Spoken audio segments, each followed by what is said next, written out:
Late kasi ako ng gising kaya di ko nakasama sila Master Texon ngayon. O nga pala sina Master De Vera ang kasama ko ngayon na bumapa ko sa kanila. Sikita nyo naman yung 150 sa akong karga nila saka mga safeguard. Dito nga pala kami sa sa Louis J nga pala to sa along Recto Avenue, Tondo, Manila lang to. Ito na si Master George saka si Mark at sa gilid lang habang wala pang receiving. Ito si Master De Vera si George saka si Mark. Nag-iyosin na sila habang wala pang receiving.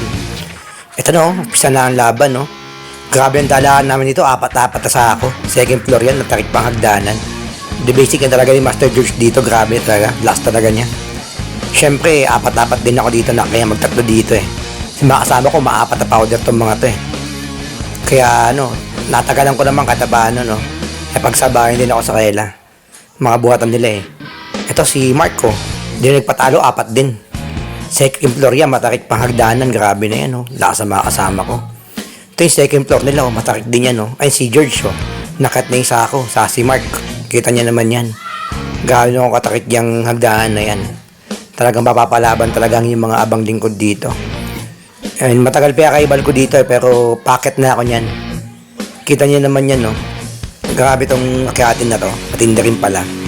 Napalaban din talaga ako dito. Ito na ako, kita niya naman yan. Bago makakit ang tindi. Ang tarik kasi. Ito sakto maaga pa Nakauwi na kami Wala bang alas 11. Uwian na. Pinawisan talaga si Mark dito Pinawisan talaga ang buong tropa dito. Ito nakauwi na kami Nasa likod ako, syempre baka pa sa likod ako. Wala tayong church dyan. Pero masaya na, mabilis na yung biyahe natin And talagang nag-enjoy din talaga ako sama sila. And bye bye, salamat sa inyo. Thank you for watching.